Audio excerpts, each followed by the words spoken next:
وہ کہنے لگا حضور آپ مجھ پر الزام لگا رہے ہیں، میری داڑھی دیکھیں، میرا جو ہے وہ علم دیکھیں، میں قاضی ہوں، مجھ پر آپ الزام لگا رہے ہیں، میں کیسے ایسا کام کر سکتا ہوں؟ بادشاہ نے کہا دیکھو میں اکیلے میں پوچھ رہا ہوں، تو یہاں مان لو تو بلائی ہے، یہاں توبہ کر لو تو رسوائی نہیں ہوگی، اگر میں نے بڑے دربار میں تم سے یہی پوچھ گچھ کی تو پھر تمہاری عزت نہیں رہے گی۔ وہ کہنے لگا نہیں، میں نے ایسا کام گھٹیا کیا ہی نہیں۔ تو بادشاہ نے بڑے دربار میں بلایا قاضی صاحب کو۔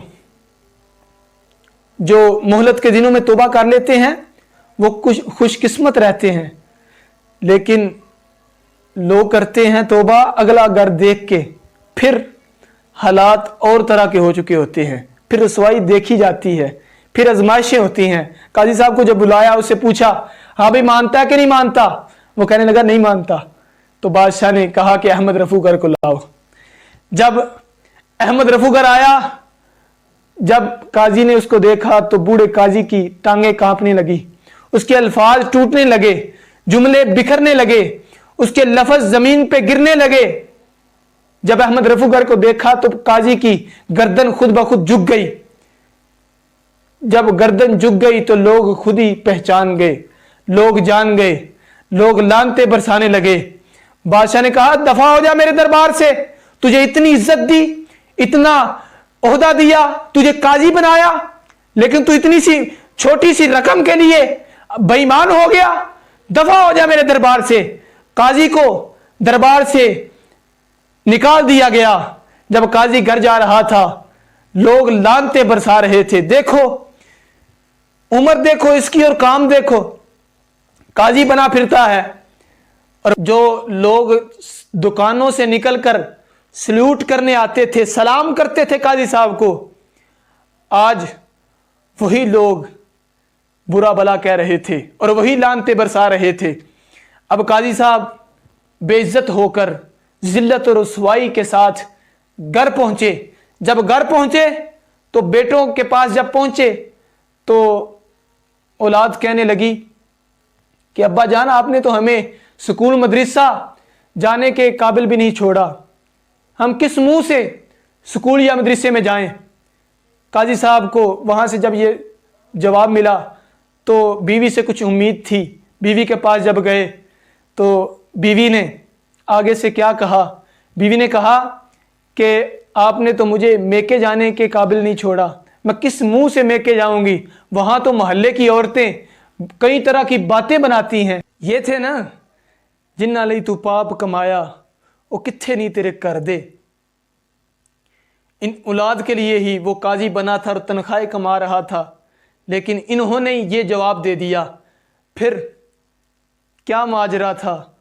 یہ کامیابیوں کے تو بڑے سربراہ ہوتے ہیں۔ کامیاب کوئی بندہ ہو جائے تو سارے کہتے ہیں کہ ہماری سپورٹ سے کامیاب ہوا ہے، سارے رشتہ دار کہتے ہیں کہ ہمارا پیچھے ہاتھ تھا، لیکن جب بندہ ناکام ہوتا ہے تو ناکامیاں یتیم ہوتی ہیں، ناکامیوں کا کوئی سربراہ نہیں ہوتا۔ دور شہرت میں تو کیا یاروں نے یاد بہت، لیکن کوئی نہ پہنچا کوچائے رسوائی تک۔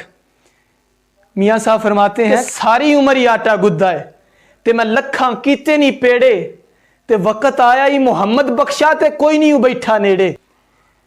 تو جب قاضی صاحب کو کہیں سے سپورٹ نہ ملی تو قاضی صاحب ذلت اور رسوائی کو سمیٹ کر کمرے میں چلے گئے، بستر پر لیٹ گئے۔ نہ کھانے کی بھوک لگی، نہ پانی کی پیاس لگی، نہ ہی نیند آئی، اتنی رسوائی تھی۔ جب صبح گھر والوں نے دروازہ کھولا تو قاضی صاحب کی روح پرواز کر چکی تھی۔ یہ ہے کہ پوری زندگی لگائی عزت کمانے میں، قاضی بننے میں، پھر ایک منٹ بھی نہ لگا کہ وہ ساری زندگی کی محنت ضائع ہو گئی اور وہ عزت ذلت میں بدل گئی۔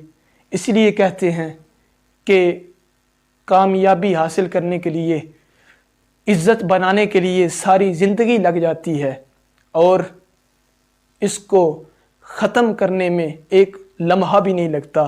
تو یہ عزت، یہ عہدہ، یہ وقار سب جاتا رہتا ہے۔ امام ابو نور رحمۃ اللہ تعالی علیہ فرماتے ہیں کہ یہ تو عدالت تھی محمود غزنوی کی، اور اس میں گواہ تھا احمد رفوگر، لیکن قیامت کے دن